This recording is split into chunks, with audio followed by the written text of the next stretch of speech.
সৌম। হ্যাঁ বাবা, বলো। বিয়ের পর বৌমাকে নিয়ে প্রথম এই গ্রামে এলে। যাও, আগেই একবার বাবা মহাদেবের কাছ থেকে আশীর্বাদ নিয়ে এসো।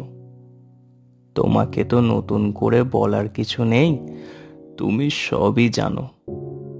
আমাদের গ্রামের এই মন্দির কত জাগ্রত। নিশ্চয়ই যাব বাবা। তাছাড়া রাধা গ্রাম দেখতে খুবই ভালোবাসে।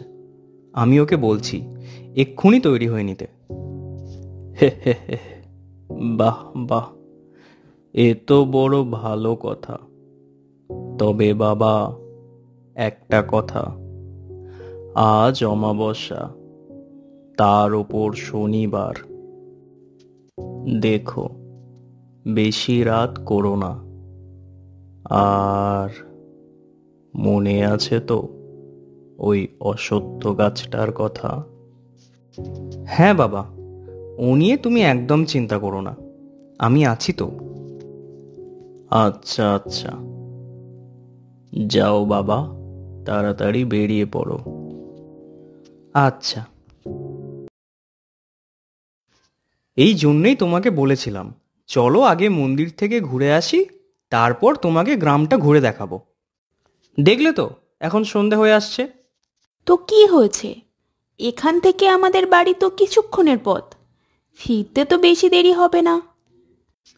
তুমি ব্যাপারটা বুঝছো না রাধা।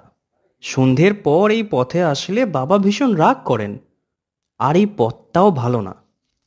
বাবার বয়স হচ্ছে, তাই বাবা এসব বিশ্বাস করেন। তাই বলে তুমিও?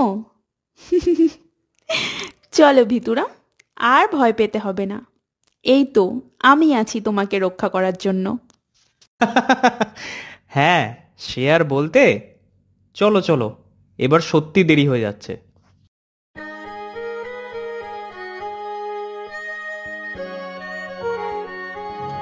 ভারী সুন্দর মন্দির বলো।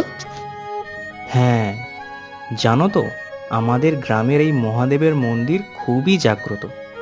গাজন উৎসবের সময় ভীষণ জাঁকজমক হয়। এই পুরো জায়গাটা জুড়ে মেলা বসে, ভীষণ আনন্দ হয়। ও, তাহলে মন্দিরটা এত ছোট কেন? এত জায়গা যখন আছে তাহলে তো আরো বড়, সুন্দর করে করতে পারতো। শুনেছিলাম তখন খুবই ছোট। পাশের গ্রামের জমিদার মশাই এই মন্দিরটা আরও বড় করে তৈরি করতে চেয়েছিলেন, কিন্তু তারপরেই একটা বড় দুর্ঘটনাতে অনেক মানুষের প্রাণ যায়। আর সেই প্রথম বাবার ওপর আমাদের ইষ্টদেবের ভর হয়। সেই ভরে বাবা বলেন, মন্দির ভেঙে নতুন করে তৈরি হলে গ্রামের ওপর মহা বিপদ নেমে আসবে। তাই সে থেকে মন্দির এই রকমই আছে। বাবার ওপর ভর হয় মানে? হ্যাঁ রাধা, তখন ভগবানের নিবাস হয় বাবার শরীরে, আর বাবা সেই সময় যা যা কথা বলেন তাই সত্যি হয়। তাই গ্রামের সবাই বাবাকে খুব শ্রদ্ধা করেন। আচ্ছা শোনো, তুমি এখানে দাঁড়াও, আমি ঠাকুরমশাইয়ের সাথে একবার দেখা করে আসি। ঠিক আছে।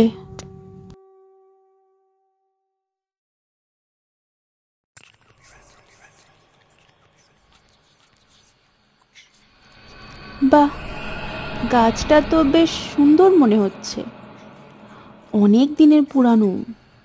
কি সুন্দর ঝুড়ি নেমেছে। গাছটাতে কি সব বাঁধা আছে মনে হচ্ছে। এত দূর থেকে কিছু বোঝা যাচ্ছে না।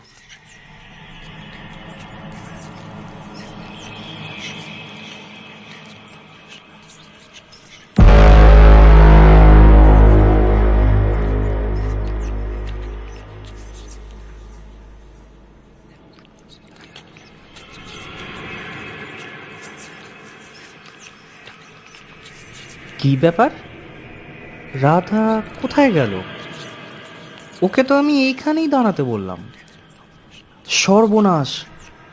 এই সন্ধেবেলায় রাধা এই অভিশপ্ত গাছটার সামনে দাঁড়িয়ে আছে।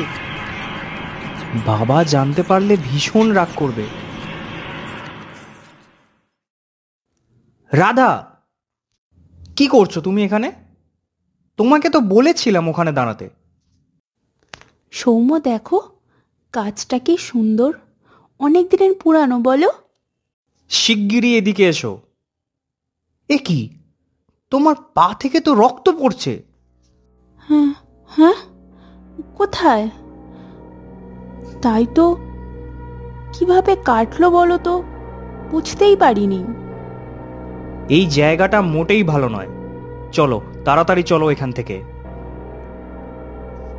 কি ব্যাপার বলো তো, কিছু বলছো না কেন? কিছু না।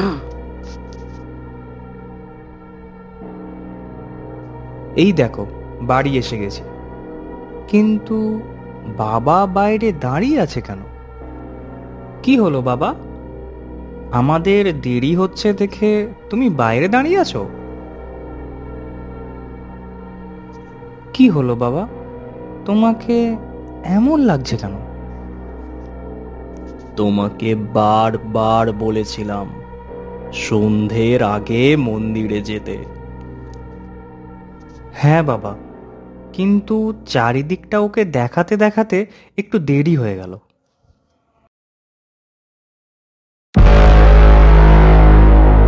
ভেতরে যাও।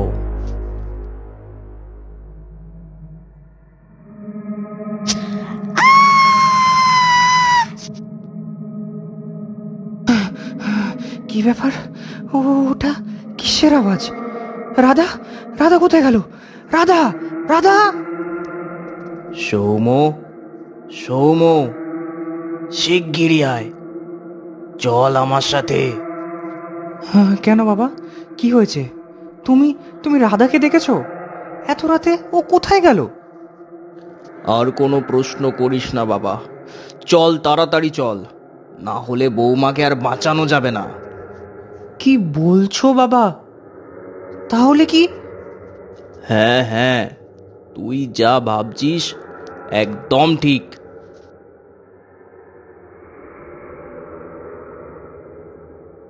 ওই তো রাধা, রাধা, রাধা!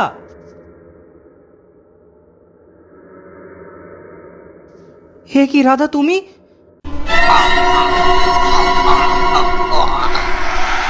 চলে যা, চলে যা এখান থেকে, যা। রাধা, চারু, লাগছে আমার। ভগবতা তৎসবিতর বরেণ্যং ভর্গো দেবস্য ধীমহি ধিয়ো ন প্রচোদয়াৎ।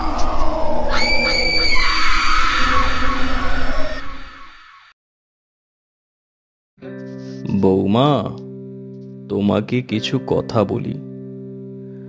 আমাদের গ্রাম অতি পুরনো ও ঐতিহ্যশালী। দেবাদিদেব মহাদেবের বাস এই গ্রামে, কিন্তু তার মধ্যেও এমন কিছু আমাদের এই গ্রামে আছে যা ভয়ানক অশুভ। অনেক দিন আগে, তখন আমরা জন্মাইনি, এক কাপালিক আমাদের গ্রামে বাস করত। প্রতিটি জিনিসের খারাপ এবং ভালো দিক আছে, আমরা জানি। এই কাপালিকের সাধনা ছিল খারাপের দিকে, অর্থাৎ সে তন্ত্রের দ্বারা লোকের অমঙ্গলের চেষ্টা করত, যাতে সে গোটা গ্রামের লোককে নিয়ন্ত্রণ করতে পারে। গ্রামের লোক তা জানতে পেরে কাপালিককে মারতে যায়। কাপালিক সব জেনে এক ভয়ানক পিশাচিকে ওই গাছে বন্দি করে রেখে পালিয়ে যায়। তার কয়েকদিন পর থেকে গ্রামের লোকেরা রাত হলেই ওই গাছের থেকে এক বিকট হাসি শুনতে পেত,